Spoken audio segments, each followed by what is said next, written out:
Hey friends, Maria McCormick here. In my last video, I was talking about menstrual migraine and its relationship with iron, since when women bleed, they lose iron.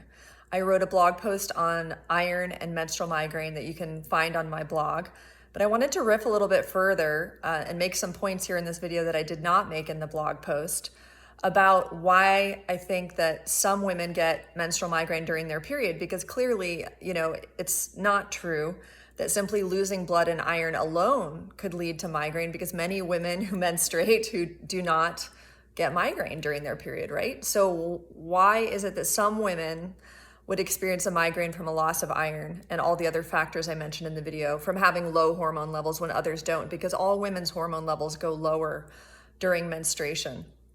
All women lose blood during menstruation. Some women have a heavier cycle and presumably lose more iron than other women and yet still don't get migraines. So what could be some of the explanations for why there's that discrepancy? I believe it comes down to adrenal gland health and liver health. So basically, when we look at where hormones come from, we know that progesterone and estrogen are produced by the ovaries, right? And actually it's progesterone, the lack of progesterone, that triggers menstruation. So most of the progesterone in a woman's cycle comes from the corpus luteum. So the egg is released by the ovaries, and the remainder of where the egg was, the corpus luteum, is what generates the progesterone for the remainder of the woman's cycle. When that progesterone runs out, the only progesterone that's going to be made by the body is by the adrenal glands. So when that progesterone runs out from the corpus luteum, that is what triggers menstruation. So menstruation is by definition a low progesterone state. If a woman's adrenal glands are depleted and not functioning well, and there's many hormones that the adrenal glands produce, not just progesterone and estrogen. They produce, for example, aldosterone, which regulates electrolyte balance and sodium, especially with sodium. So if those adrenal glands are depleted, then when the woman's body is no longer producing, especially progesterone from that corpus luteum, and the body transitions over to the adrenal glands to produce that woman will not be able to produce sufficient progesterone to keep migraines at bay. And I think I've mentioned in previous videos, this is really important for electrolyte balance, because while aldosterone helps to regulate sodium balance, it's progesterone that helps to regulate potassium.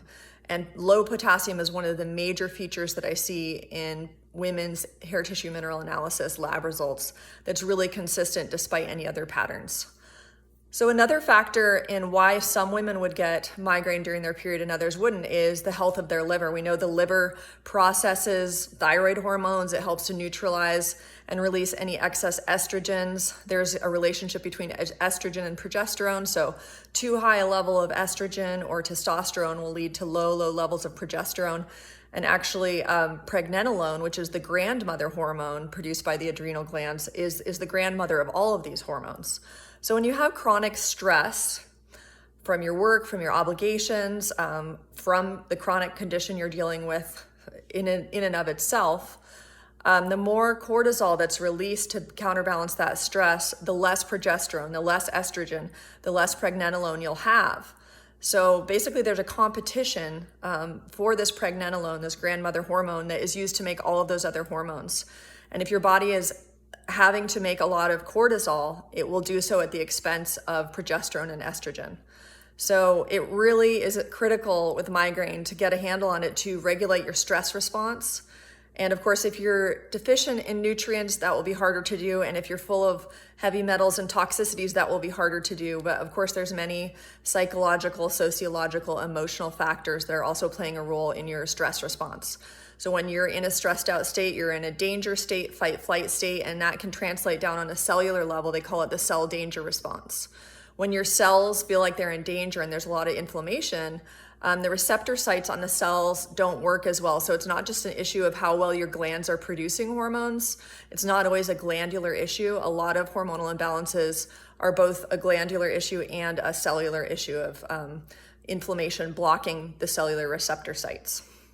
So all of this to say that a woman who has compromised liver function and compromised adrenals is going to be more prone to menstrual migraines because the liver processes these hormones, also thyroid hormones, but also because the adrenal glands and the liver have an intimate communication with each other.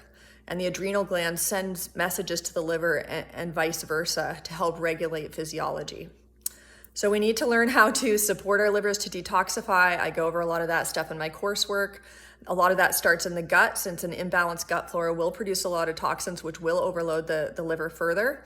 And then learning how to regulate our stress response, and which I've mentioned in previous videos. I think one of my favorite tools right now is neuro-linguistic programming, which is learning how to get a handle on the fact that the majority of our stress that we experience is not only triggered by our environment, but by the thoughts and perceptions that we generate internally. So we're often reacting to our own thought process, which is causing us stress. So that's at least one area where we can get some leverage with some very simple, elegant tools of NLP.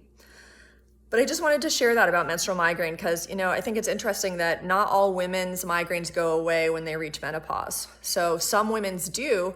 And if we think about that connection between iron and oxygen, and how when women stop menstruating and stop losing iron, a lot of times their migraines will go away, perhaps because they have more iron to bring oxygen to their cells. That makes a lot of sense. Because otherwise it doesn't really make sense why women's hormones or women's migraines would stop when they reach menopause, since their hormone levels tend to be a lot lower post-menopause, right? So this indicates that it's really the sudden fluctuations of hormones more than just low hormones alone that can cause migraine, mixed with a hypoxic state caused by low iron. However, some women post-menopause still continue to have migraines. Not all women's migraines go away when they stop cycling. And again, I think this goes back to women who have weak adrenal function and compromised liver detoxification pathways will still get migraine. They will also have more severe symptoms of hot flashes when they go into menopause, as the body transitions from the ovaries as the primary source of hormones to the adrenal glands. When you make that transition process, if you're someone whose adrenal glands have been seriously depleted, that transition is going to be a lot rockier than someone who does not have depleted adrenals. So I hope these explanations lent a little more insight into this issue of menstrual migraines and the role that iron and hormones play in that. Thanks for watching. Bye.